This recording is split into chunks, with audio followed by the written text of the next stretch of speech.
yonna gy'osinzidde n'ogamba nti nze nasalawo kubanga neekumira ku Projan Media TV, okola omulimu gw'amaanyi era tukwebaza. Ekyo kyokola kya nsusso nnyo.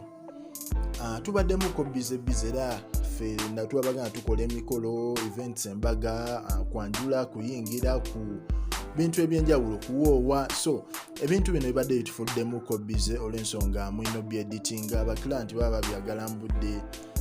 So bambi kyova olaba nti mutulaba on and off, naye nga embeera ejja kubanga eterera bulungi nnyo. Muzikirize ntumire ku bantu baffe ab'enjawulo. Team Dubai, where are you? Team Saudi Arabia, where are you? Team Oman, Team Muscat, Team Zanzibar. Ezo team z'amaanyi, Team Jordan, ezo team zezitubeezezaawo mpaka kati.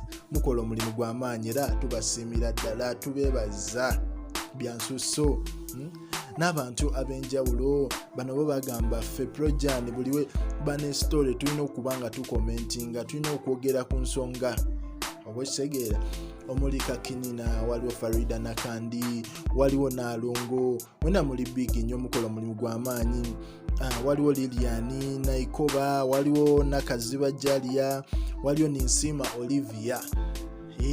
Bangi bambi naye abesobodde okubanga tumenyamenyamuko olw'obudde okubanga tubayingiza story yaffe. Naye nga olwaleero waliwo story eyagudde mu nsi. Rema yazemu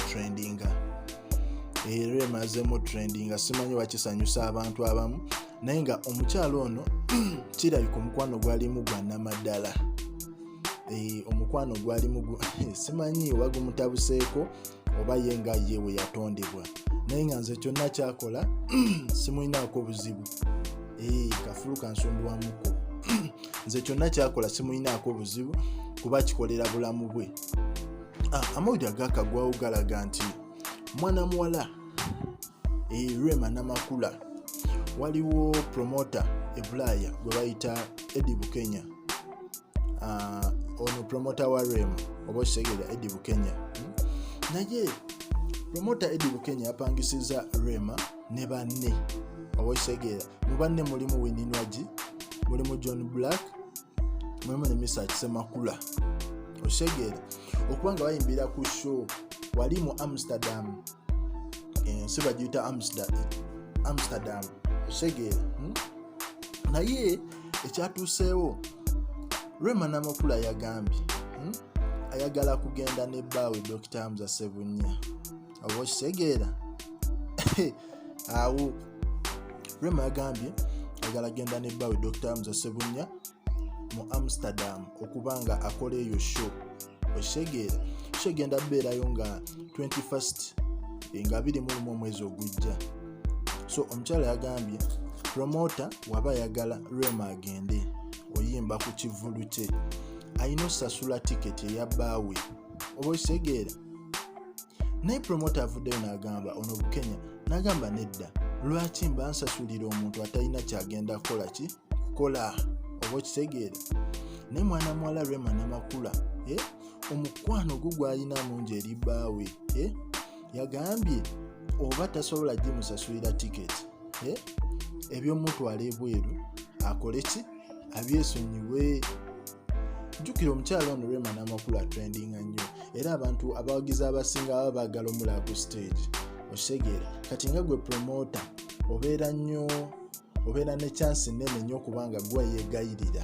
Okitegeera nti kyonna condition yonna gy'ateekawo gwe nga promoter kiba kikuforcinga okubanga naawe okola ki, ogikkiriza. N'ekibuuzo kiri nti kubanga emabegako awo Nambozi yavuddeyo n'agamba Rema, naye Rema lwaki baawo tomujja lwaki baawo tomujja ku social media? Oli musawo mujje ku social media. Oba okitegeera. Afune emirembe, afune peace. Okitegeera. Peace kijjategeeza naga nti omukyalo ono baawe ajja tuuka ofuuka nga bano abeepaatikako amanya ga badokita. For example nga ola Dr. Chameleone, Dr. Hildaman, Dr. Bitoni. Okitegeera. Nagamba omusajja mujje mu social media asigaze that respect ne professionalism eyo nga y'omuki ng'omusawo. Ate Rema ye kyatali willing kola kyovola nti nogenda mu Amsterdam ataddewo akakwakulizo alina okgenda nebbaawe ku nnyonyi. Kati simanyi gwali eyo oyinza okuba olina endowoozayo naye osobola okumbuulira, osobola komentinga awo n'otugamba Rema kyakola kituufu, omusajja tamuwadde nnyo mirembe oba yeetaaga obeera nebbaawe buli lwakolaki buli lwayagala. Osobola otubuulira endowoozayo era ne wano ka live osobola okuba nga okomentinga awo. Commentinga awo beeko byotugamba, nekirala osubscribinge olikinge. Aba dislikinga si babi naye si kirungi, baffe tuba tuwaddeyo bbaawa content ate gwe no disliking it looks weird oshegeera. Naye nga mukola kyamaanyi okuba mukyekuumidde ku Prejan Media TV. Tubeebaliza ddala mu subscribinge, mu commentinge era mu followinge. Mwebale nnyo, mwebalire ddala.